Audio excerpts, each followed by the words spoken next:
歡迎嚟到橋文化。今日呢段短片呢，就想同大家傾下，當 partner 開叫咗一個高花，第二家我哋嘅右手邊爭叫咗，咁而應叫人喺呢一刻有乜嘢選項呢？我哋嘅工具箱裏邊擺咗啲咩工具呢？咁咧我就想同大家介紹兩款好主流嘅應叫人嘅工具箱喎。咁咧第一種咧就係 No-Shoot Forcing，我哋叫做強自由應叫，係啦。另外一種咧就係 No-Shoot Non-Forcing，就係弱自由應叫啦，所謂。咁我哋就會今日咧就睇晒佢哋兩邊嘅設計，究竟乜嘢類型嘅應叫人嘅牌會擺咗喺咩叫品嗰度，而進程係點樣嘅？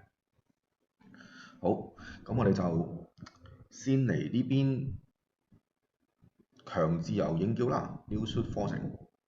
咁個情況咧就係咁樣喎。我哋用heart 嚟做例子嚇，spade 咧就好類似嘅。咁首先咧，我當 partner 係開咗 one heart，我哋嘅右手邊敵人咧就叫咗 one spade 喎。咁呢一刻咧，我哋就有以下一堆選擇啦。呢個箱裏邊，呢個框框裏邊嚇。咁首先咧，我哋要分開究竟有支持嘅情況係點樣，冇支持嘅情況係點樣嚇。咁呢個好重要嘅，因為如果叫完 one heart 之後， partner 就梗係最想知道我哋有冇 heart 嘅配合啦，係咪？我哋第一件事要揾高花配合啊嘛。咁所以咧，就如果我哋有高花配合咧，就最好咧就一開始就同阿 partner 講，喂，我哋有高花配合喎，咁樣。咁起碼咧就有個方向啦，打幾高就仲未知，係嘛？因為 partner 手牌佢開 one heart 嘅時候，one heart 咧就係12到21點，咁好闊嘅，所以咧我哋最終目的地咧係未知道，咁有配合咧就通常都係打黑啦，冇配合咧就睇下我哋可能打咗第二款嘅高花配合啦，即係 spade 啦，或者打 no trump 啦，一般去咗個 three no trump 啦，有局嘅話。如果唔係咧，有時係打下低花啦咁樣。咁所以咧，好重要就一開始盡量快啲嘅速度同阿 partner 講，喂，我哋有個配合咁樣。點解要快啲咧？慢慢有咩問題咧？因為我哋嘅右手邊嘅敵人咧已經入咗嚟爭叫啦。咁換言之咧，佢哋係有興趣嚟搞交陣嘅。如果我哋太遲叫咧，就一陣間俾人哋搞陣，然後 partner 都仲未知道有冇配合咧，就有啲麻煩嘅所以盡量咧，我哋個新花必叫呢一邊嘅設計咧，就係為咗可以盡快講到配合咁樣，同埋咧就知道大概係乜嘢嘅級數嘅打幾多街咁樣。好，我哋一齊睇下呢個列表喎。配合嘅話咧，就有以下嘅選項啦。兩個黑就係有3張以上支持6至9點，我哋叫做 simple raise 啦，簡單加叫啦，中文叫嚇。3個黑咧，我哋跳咗喎有2個黑叫三個黑喎。咁咧就係4張或以上啦，就3至5點啦，因為我哋叫唔到簡單加叫，係啦。咁咧呢個就係 preemptive raise，即係阻住人哋繼續叫牌，唔係好靚嘅牌嚟嘅，3至5點嘅啫嘅阻擊加叫啦。咁當然要多啲張數嘅張牌啦，我哋有9張啦，係嘛？按下嚟承諾5張，如果我哋有4張就起碼有9張啦以上。好，咁啊如果直接叫4個黑咧，我哋而家呢度嘅設計咧就係弱嘅4個黑。咁咩叫弱嘅4個黑咧？咁4個黑進局㗎咯喎，點會弱啊？咁樣大家可以咁諗喎。咁咧我哋就盡量將足點力嘅4個黑同不足點力嘅靠牌型同埋象牌張數嚟補救嘅4個黑分開。咁分開咗咧就有一啲好處嘅。當喺呢個高階叫牌叫得好激烈嘅時候咧，如果 partner 係知道我哋係邊款4個黑或者足點定係靠牌型嘅咧，係可以有效地決定究竟係 double 人哋個可能 four spade 嗰啲，還是係自己要叫個 five 黑嗰啲嚇。咁啊，假設如果我哋係靠住可能5張黑或者4張幾好嘅黑，有個單張有個牌型咁樣就衝上去，其實係得個8、9點牌嘅啫。咁啊衝上4個黑，咁啊預期咧就係手牌嘅價值其實唔係好足4個黑嘅，不過咧就叫4個黑都有時搣到，最多都係 down one 到嘅啫咁樣。咁我呢度所以就寫我大概係最終嘅合約值3.5個黑到啦，又多過3個黑。就有時會搣到4個黑嗰啲咁嘅牌。咁當敵人可能好猛烈地爭叫到個 five diamond、four spade 咁樣，咁我哋個 partner 咧就可以決定到究竟是否 double 佢哋啦，係啦，因為佢知道我哋其實點力就麻麻地嘅，叫4個黑係源於足夠嘅黑嘅張數咁嗰個情況咧，就好似因為我哋黑張數太多，所以我哋黑嘅大牌就攞唔到防守贏盾嘅。咁所以咧，如果你 double 人哋four spade 或者 five diamond、five club 咁啦咁可能係打唔低敵人嘅高階合約嘅咁就多啲資料嚟同個 partner 考慮。好，咁樣。如果我哋呢邊應叫人係好足點力嘅12點嘅3張黑支持4張黑支持，但係好足點力，咁又點叫咧？咁你有個手段咧，就叫做 Q raise，就係 Q 必敵人個 suit人哋叫 one spade， 我哋係叫 two spade。咁呢個咧就係個學術名咧就叫 Q raise 咁 Q raise 咧就係limit raise or better 就係限制加叫或更好。咁點解將限制加叫或更好擺埋一齊咧？因為呢個 Q 必嚟㗎嘛，擺到明唔係打葵扇㗎所以咧下一個圈咧應叫人係會有機會再叫牌嘅。咁嗰陣時咧就可以釐清究竟佢係 limit raise 定係 game forcing 啦，即係 better 啦。咁 limit raise 咧就有少少歷史嘅呢個名。咁因為好耐以前咧就將加叫 raise 咧就分開幾個層次。咁大家都好想進局，所以嗰個叫進局加叫咁叫做 game forcing raise 啦。咁呢個邀請牌力嘅加叫咧，就稱之為 limit raise 咁樣。咁即係限制咗爭少少就先至到 game 嗰種加叫以前個好遠古嘅時候嗰個叫法叫做 limit raise。而家沿用落嚟都係繼續咁樣叫。咁跟住咧簡單有個配合咧，就係叫做 simple raise 簡單加叫。純粹有話俾 partner 聽，我哋有個配合咁樣係嘛？你5隻我3隻咁樣，咁咧就點力就僅夠應叫嘅啫，咁6至9度。咁所以咧仲有一個咧就係、其實點力有6至9度，但係唔止3張，有4張咁樣。咁嗰個咧就叫做混合加叫，叫 mixed raise。咁如果大家有打 Burgundy race 咧，就個3 club 嘅差啲嗰個嘅4張支持咧就係 mixed race 啦，就係混合家叫。咁所以 mix 咧就唔係話撈啲乜嘢，只不過佢係比 simple race 好少少，但係又比 limit race 差少少，所以英文就去咗個 mixed race 嗰度㗎嘛。呢個係少少題外話。咁我哋回翻呢度，咁啊 Q race 喎，咁呢個咧就係非常之重要嘅手段。呢個係一定係有配合嘅，因為我哋一陣間就有一堆冇配合嘅叫品嚇。好，咁我哋繼續行呢個列表行晒佢先，然後我先至介紹 Q race 嗰個流程係乜嘢，或者佢好處係乜嘢嚇。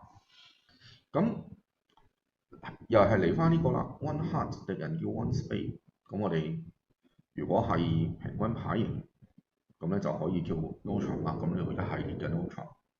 咁8至10點就係一般嚟講大多數嘅 partnership 咧都係會承諾有紙張嘅有呢個攜線嘅紙張啦。呢個情況嚟講，咁2個 no trump 咧就係10至11點啦，3個 no trump 就係12至15點到啦。咁敵人都爭叫得一般嚟講就好少打 no trump 可以打到6個 no 噶啦。呢個比較少嘅。如果有啲特定情況咧，仲可以容後再搞嘅。咁呢度咧就係好基本啦。咁你會發覺咧呢個 no trump 咧就純粹係睇住個點力帶住個 stop 就可以做啦。係。咁然後咧就仲有3個 diamond、3個 club。我哋而家喺呢個否定支持嗰個世界嗰度，就係 preemptive 喎。咁當應叫人係好長嘅 diamond club 可能6張咁啦，咁但係牌又唔係好靚喎，咁佢哋咧就可以應叫人呢邊咧就可以直接叫3個 diamond 或者3個 club 啦。咁大家如果記得嘅話咧，左擊嘅 preemptive 嗰個左頭左勢嘅用意咧，就係驚死敵人可以揾到 spade 配合，然後順順利利叫到 spade。咁如果我哋譬如叫3個 diamond、3個 club 咧，我哋右手邊嗰位已經有 one spade 咧，咁敵人最少講支持就要叫3個 spade 啦。咁佢可能咧就唔願意叫3個 spade，佢覺得3個 spade 有危險，咁而唔叫就俾我哋偷咗個 contract。咁我哋就可以直接打3個 diamond、3個 club 咁樣。咁呢個就係嗰個設計嘅用意。咁當然係要長嘅 diamond club 啦，因為開叫人嗰邊未必有配合㗎嘛。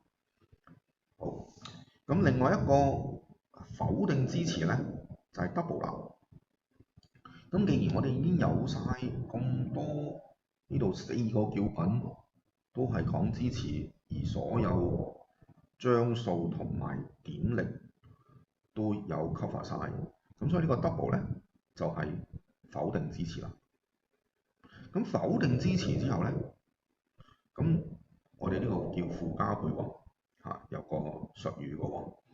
咁咧就一般嚟計咧就係唔係 partner 嗰套，又唔係敵人嗰套，而又有啲點而自己叫唔出套。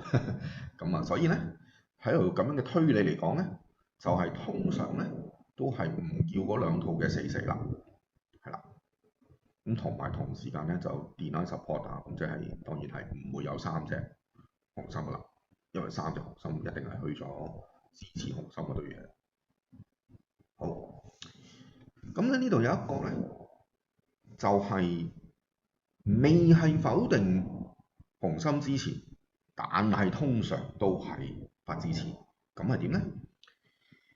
喺呢個情況 ，one heart 敵人插叫 one spade，我哋叫個2階嘅低花 two diamond 或者 club。咁呢個時候咧，因為我哋打 new suit forcing，咁呢個 new suit 啦，咁我哋就係 forcing one round F1 咁啦。咁嗰陣時咧就係承諾5張或以上，我哋叫嗰個自然叫品。咁咧就係咩意思咧？點解我會話唔係絕對否定紅心支持咧？咁有時啲牌咧，我哋係靚到 game 已經係袋咗落袋，仲有配合添。咁但係仲有機會有 slam 㗎嘛，手牌係咪？唔係淨係 game 就滿足嘅。咁但係又唔知道 slam 得唔得嘅時候咧，就換言之，我哋可以行住一個逼叫嘅叫品，我哋展示我哋嘅自然套先。咁呢個時候可能我哋有3張紅心支持，有5、6張diamond咁啦嚇。咁而係幾好嘅點力嘅，或者啲點好靚嘅。靚嘅意思即係喺晒 diamond 同 heart 嗰度咁樣嚇。咁喺咁嘅情況咧 ，slam 係有機會喎，甚至乎我哋咧短 spade 可能外 spade 咁上嗰啲牌。咁 slam 係有機會嘅。咁咧我哋就利用呢個逼叫一圈 forcing 嘅好處，就先同 partner 講，我哋手牌係唔錯嘅，最少可以 force round 可以叫一圈嘅。咁然後咧，我哋個 partner 咧就會叫一個叫品，然後我哋先至展示個紅心支持。咁 partner 咧就會會意到，哦，佢既然有支持，但係頭先又即刻講支持，咁即係靚得好緊要啦，因為一杆嘅支持都去晒呢啲位度嘛，係嘛？咁如果佢係先講 diamond，好着重要講 diamond，然後再講支持，所以啲 diamond 都係好靚啦咁樣。咁我哋叫牌係永遠都有目的嘅，咁即係唔甘心淨係打科克啦。如果佢中意淨係打科克，即係應叫人淨係想打科克，佢使乜提議diamond 呢個意思啫？佢直接帶我哋去科克，唔話俾敵人聽，我哋有 diamond 點樣手工仲好啦，係咪？咁所以咧，先叫一叫個 diamond，然後先至表示支持，就一定係連科克都唔滿足，想去高啲嘅暗示啦。所以我就話，如果係有支持嘅話，嗰一刻就應該有 slam interest 想進冠啦。OK， 否則的話咧，大部分情況之下咧都係不支持啦。只不過係長 diamond 或者長球，所以叫個自然套，而且有點力，咁可以足夠逼一圈。咁點解逼一圈咧？咁大概10至11點度咧，以我哋自然叫牌法咧，開住係12點最少咧，10至11點度咧都足夠逼一圈啦。因為打2階3階20零分嘅點力聯手就已經夠用啦。所以可以逼一圈。好，咁呢個咧就係 one heart 遇到 one spade 嘅情況。咁我呢邊咧就列出埋呢個 one heart 遇到敵人爭叫2階嘅情況，係啦。咁其實就非常之類似嘅。咁我唔花大家嘅時間逐個講啦，大家可以睇呢個列表。希望寫嘅時候冇寫錯啦咁樣。好，咁我而家就介紹一下 Q raise 個流程。咁咧 Q raise 個流程咧就幾好用嘅。佢咧就係涵括咗支持啦，又可以有邀請或以上嘅牌力，我哋叫 limit raise or better。咁呢個流程，我假設我哋左邊個應叫人左邊嗰個推進人 sorry 係 pass。咁開叫人有咩工具咧？要點樣回答我哋嘅 limit raise？首先佢當然唔 pass 得啦，因為我哋叫緊敵人個套啊嘛，係嘛？敵人個 one spade 我哋叫緊 two spade 嘛，咁 pass 咪打 two spade 咪大件事，敵人個套嚟喎，咁唔得啦。咁所以咧，咁呢個列表咧就係開叫人嘅回應啦。咁我哋攞出一個最簡單嘅。補一補先。好，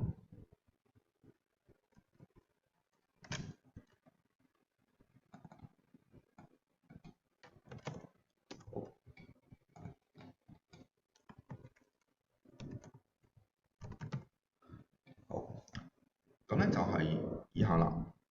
咁啊3個黑就係最平嘅黑啦，而家叫。咁呢個咧就係、你如果係邀請排列嘅話咧，我就係唔接受邀請啦。換言之，我只係低限開叫，手牌又冇乜特別咁樣。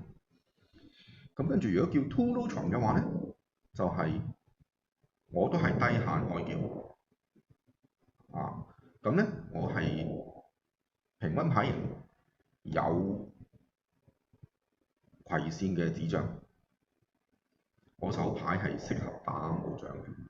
咁平均牌型又有5張黑，又適合打無將，咁可能係3、5、3、2、2、3咁啦，即係話3張 spade 5張黑，然後3、2嘅低花咁樣，甚至乎4張 spade 5張黑2、2低花咁樣嘅牌型，咁而且係有spade 嘅紙張嘅。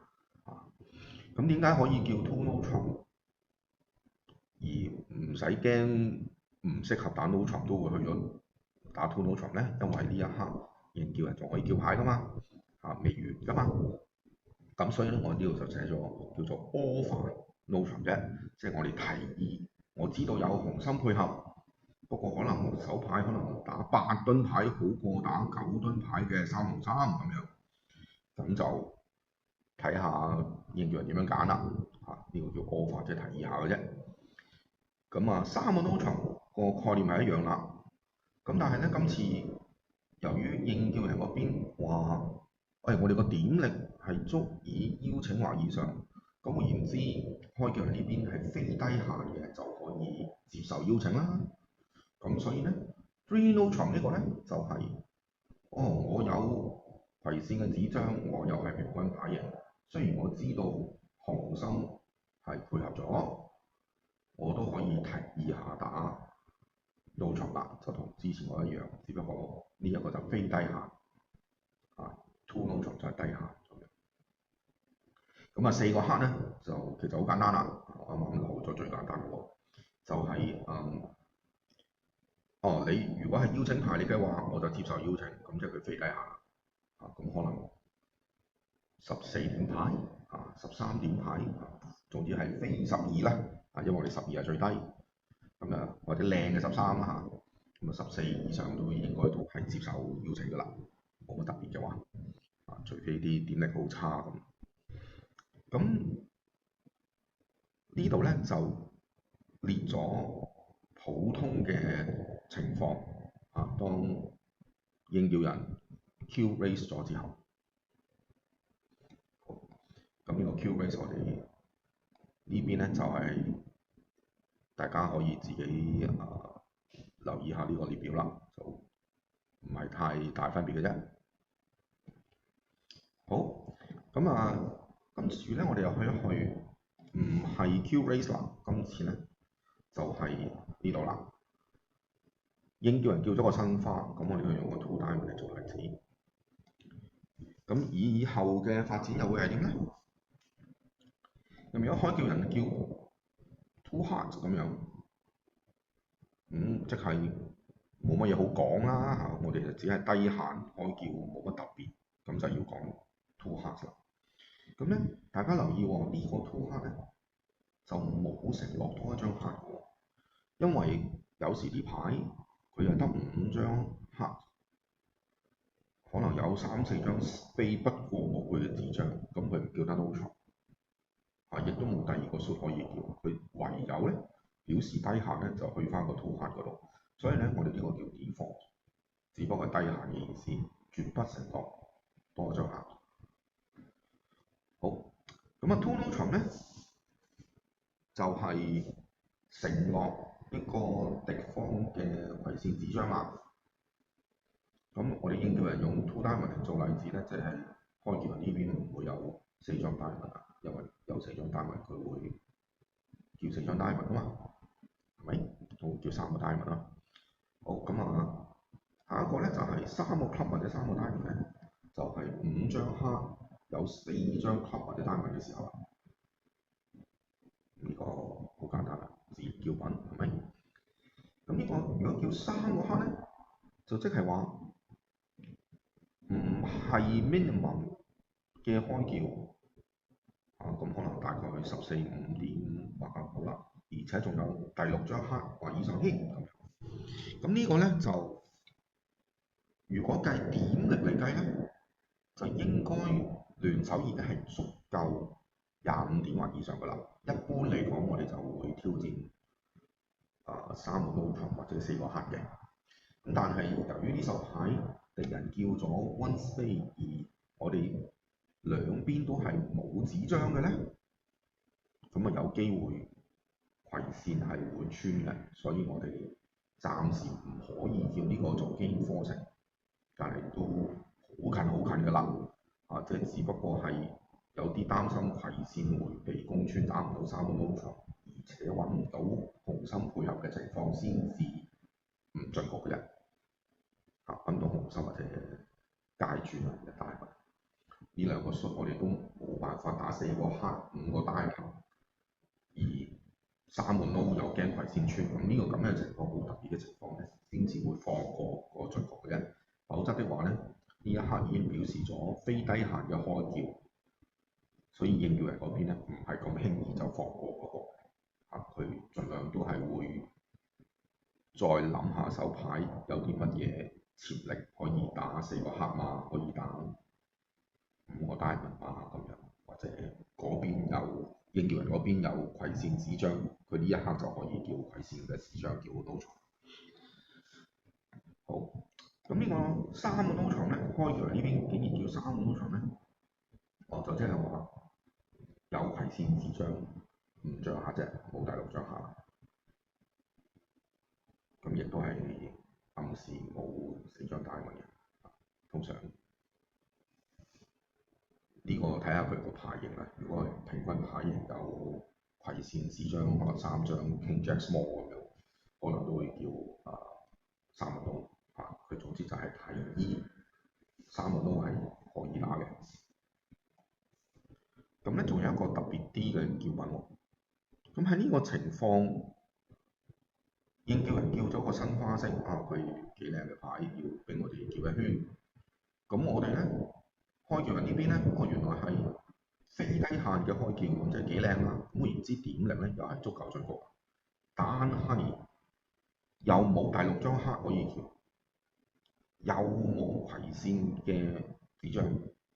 咁呢個情況咧，我哋就可以用2葵線 Q 邊去過葵線，然後咧呢個就係問紙張啦。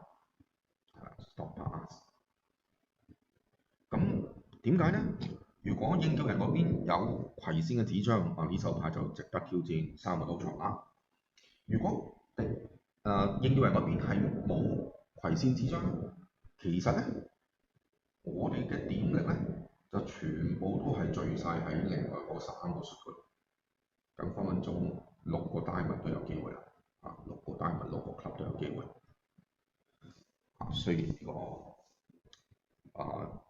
紅心好似未有配合咁樣咁甚至乎我哋頭先講過㗎嘛，應叫人嗰邊可能有紅心配合，但係先叫一叫個低花先，其實係超級靚牌。佢可能聽到呢個 two spade 咧就更加開心啦，因為手牌可能佢係開 spade 3隻紅心長diamond咁。既然我哋係要問葵線嘅紙張，即係我哋葵線都冇乜點咧，又係非低限咧，哇！咁手牌就6個 diamond 6個黑都嚟緊啦，因為佢係有3張紅心嘅，咁6個黑都嚟緊啦，所以呢個咧就係表示我哋係要詢問紙張嚟打3個 ultra，而應叫人嗰邊咧可以憑住呢個資料嚟推斷究竟係3個 ultra 好啲，還是係打一個花式好啲，基本上都好容易進局㗎啦呢一個。好，咁呢個咧就係一般應叫人叫咗個新低花嘅時候，new shoot 嘅時候就係咁啦。咁而呢度咧就係一個特別啲嘅 case 就係呢個情況咧，就係應叫人其實係有3張紅心配合，但係佢都唔第一時間出聲嘅，就係因為牌太靚啦，佢慢慢嚟。呢啲時候咧就唔係好驚敵人哋搶咗個合約，因為如果咩牌太靚，即係啲點力喺晒我哋度啊嘛，敵人哋搞震，佢自己攞嚟死嘅啫，係嘛？即係佢越叫得勁嘅，我哋咪越 double 得佢金啦，係咪？咁所以冇問題嘅。咁呢個情況咧，就例如係咩咧？就去翻呢一個狀態啦。咁呢個時候咧，就係當開叫人叫任何嘅嘢，應叫人嗰邊都叫翻個3個客。咁其實咧，呢一刻就兩邊 partner 都知道，哇！呢手靚嘢最少都4個客㗎啦。咁睇下一陣間仲有冇進展。咁就用呢個好多手段嘅，可能係 Q bid 啊，可能係follow from 混叫啊，可能係缺門關鍵啊，好多手段啦。呢個時候，當知道咗應叫人嗰邊竟然係有支持，但係唔叫支持嘅嘢先先行一個低花先，咁即係有 slam interest 如果呢邊開叫人都係靚牌咧，佢會配合嚟尋找呢個門管啦。好，咁我哋咧就叫做介紹晒呢邊 new shoot forcing 呢邊啦。咁我哋深呼吸一下先，因為咧我哋就將會跳去第2個世界就好唔同下嘅，個思路係有啲唔同嘅。我哋就會去到呢個 new shoot non forcing 嘅世界咁咧就叫做讓自由應叫啦。咁讓自由應叫又係點咧？其實個情況係同一個情況嘅大家睇到呢一個情況就係又係我哋 partner 開叫咗 one heart，右手邊嘅敵人咧就叫咗個 one spade，然後咧我哋就有以下嘅選項啦。咁呢個支持咧就好明顯嘅，有幾個好容易就知道支持嘅，但係呢啲都係普通嘅牌。咁就係點咧 ？2 heart、3 heart 同4 heart，同之前new shoot forcing 強自由應叫嗰邊咧係冇分別嘅。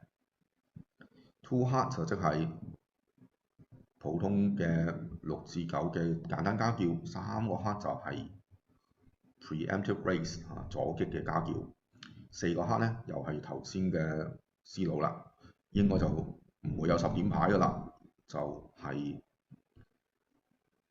靠呢個牌型加呢個將牌嘅張數搭夠咁可能射手牌嘅價值大概3.5個黑嘅 contract 即係9.5噸啦，即係有時10噸，有時9噸咁嘅款啦，有時11噸，有時8噸咁啦，都唔知嘅，純粹係靠 shape 同埋個將牌長度有啲好多 one heart 嘅情況，睇下嗰啲 one heart 嘅情況係咩分佈，所以就會有幾截然不同嘅效果。不過我就認為4個 heart 係值得挑戰或者唔值得挑戰都會擋住敵人啦總之有呢個少少 hybrid 即係混合嘅意味咁樣。咁以下呢啲咧就係不支持啦。咁咧就係頭先嘅同強自由應叫好似嘅 no trump 呢啲啦。咁當然叫得 no trump 咧，就即係又有紙張又唔配合 partner 㗎啦。咁呢啲好簡單啦。咁3個 diamond 同 club 咧，同強自由嗰邊都係一樣啦。就係阻擊嘅加叫，呢度係完全冇分別嘅，兩邊嘅設計一樣。有部分嘅 partnership 係中意留嚟呢兩個做 burden， 不過本身standard 嘅 burden 咧係接受咗干擾之後咧就取消咗嘅，就唔應該係 Burgun 嘅。呢個有啲 partnership 係要 keep 住個 Burgun 咧嘅話就去翻呢個有 support 嗰邊。咁唔緊要啦，呢個一般唔係好特別嘅 partnership 咧，都係左企家叫。好，咁呢個咧就係弱自由嘅申花不必叫嘅特別之處啦，就係兩個 diamond 兩個級，今次咧就係10點以下 non-four 承諾，只係承諾5張嘅啫喎。咁係咩情況咧？咁就揸住個6點牌，有5張 diamond，咁就可以叫咯喎。咁因為 non-four 承啊嘛，開叫人隨便 pass 啊嘛，咁換言之咧就可以打呢個兩個 diamond 兩個級嘅合約啦，有機會去到呢個合約。你會睇到咧喺強自由應叫呢邊咧，喺咁嘅情況之下就永遠都打唔到呢個兩個 diamond 兩個級嘅合約嘅，因為課程啊嘛，課程會繼續叫啊嘛，咁即係停唔到喺兩個 diamond 或者兩個級嗰度。而打弱自由應叫呢邊咧就可以留得翻呢個自然嘅兩個 diamond 兩個級。呢個就係弱自由應叫嘅好處嚇，即係兩個級兩個 diamond 都仲有得打。好，咁咧呢個 may have support， 即係呢個叫法咧就犀利啦，就係乜鬼嘢以上皆不是咧，都係會嚟到呢度。都唔係嘅，有個 pass 嘅啫 ，pass 乜都冇唔想叫就 pass 啦。咁好多牌都嚟到呢度，就係10點喎。只要有10點咧，就會嚟到呢度。就算有支持，又係嚟到呢度；冇支持，又係嚟到呢度。大家假設應叫人呢邊揸11點，有6張 diamond，咁佢又唔會叫左擊啦，又唔會叫個 non-four 承啦，有11點喎，係咪？咁所以咧，佢就會嚟到呢度 double。咁呢個係其中一個情況。6張 diamond，如果佢有3張 diamond。3張黑3張黑支持咁樣，咁以上嗰啲全部都係唔係好多點嘅牌，呢啲咁樣嘅第一聲就支持又唔叫得咯喎，咁又會嚟咗 double 呢度。咁而第二聲應叫人嘅第二聲先至嚟釐清究竟我頭先嗰個 double 係乜嘢嘢嚟嘅。換言之，10點嘅所有嘢都係嚟咗呢個 double。咁我哋頭先講咗弱自由應叫嘅好處咧，就係留翻 two diamond 同 two club 有機會打。唔好處咧，就係呢個 double 咧，就涵蓋咗好多唔同嘅情況，到後段咧係比較難澄清嘅。亦都係我一陣間有一啲例子咧，係會變成好牌會被棘住。咁因為而家呢個double 係10點以上，所以應叫人係好牌嚟㗎嘛。咁但係叫完個好牌之後，開叫人嗰邊係未知道有冇支持咧，係有啲麻煩。好，咁呢個咧就交代咗弱自由應叫嘅設計。咁由於大家睇到啦，佢係冇 Q raise 呢個手段嘅。佢所有 Q raise 嘅牌就會嚟咗呢個 double 嗰度，所以係唔需要介紹 Q raise 嘅，呢邊係冇呢個手段。咁如果佢 Q beat 敵人嘅咧，只係代表強牌嘅啫，亦都係唔知道係唔係有支持嘅，係唔代表有支持嘅。OK， 咁大家咧就會聯想得到咧，其實兩個設計都有好處同唔好處嘅。咁強自由呢邊咧就永遠都唔會有得打 two diamond 同 two club。嗰啲牌咧，弱自由可以叫嘅6、7點、5、6張 diamond 嗰啲牌咧，就全部都要 pass 啦。咁換言之咧，嗰個競爭性咧就低啲嘅。強自由應叫呢邊。咁弱自由應叫呢邊咧，就換言之嗰啲牌嘅競爭性就高啲啦。即係呢個係一個對比之下。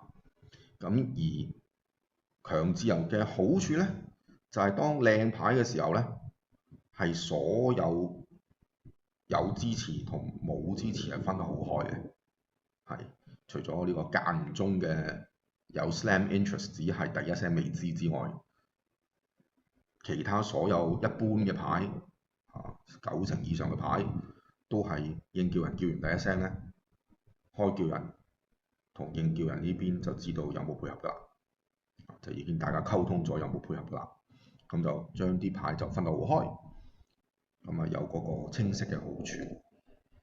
咁換言之，弱自由應叫呢邊嘅弱點咧，就係當靚牌嘅時候，其實仲未知有冇配合。咁呢個就係弱自由嘅弱點。咁我就列出咗兩個情況，係啦。我呢個寫 hard to find 其實係 impossible。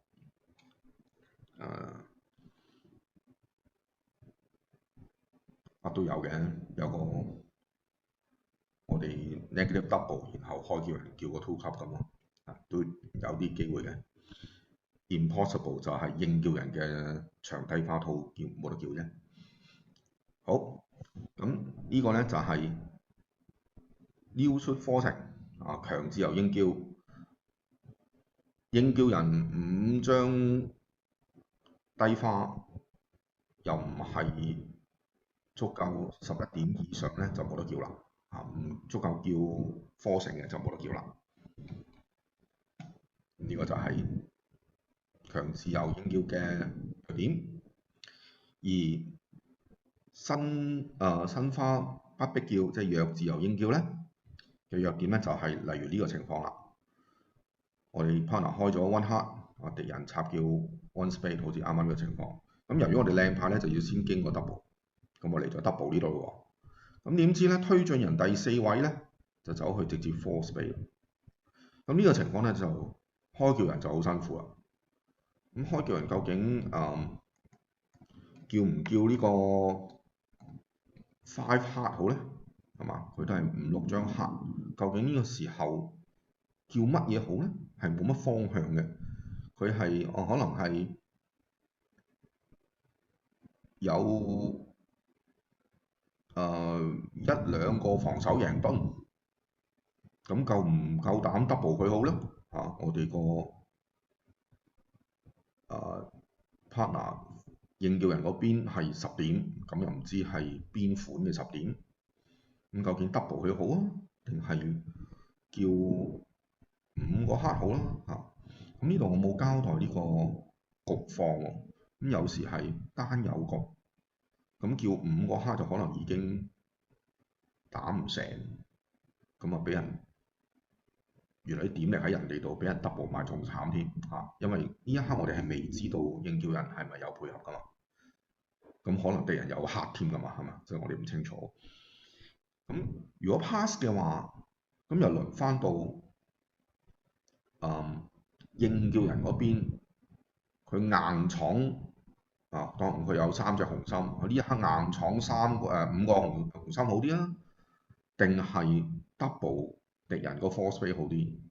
雖然佢知道配合，但係由於去到呢個狀態，開叫人係好多牌都不能夠再出聲嘅，所以開叫人係表達唔到佢究竟個傾向係想懲罰個 four spade，還是係想打5黑？譬如佢有第6隻黑，而家都係唔夠膽出聲嘅，係啦，因為實在乜嘢都唔知，可能佢12、3點開叫有6隻黑，然後係單張 spade 咁樣敵人 one four spade 好多時都係短 spade 咁可能呢個咁嘅情況咧，就5黑係可以打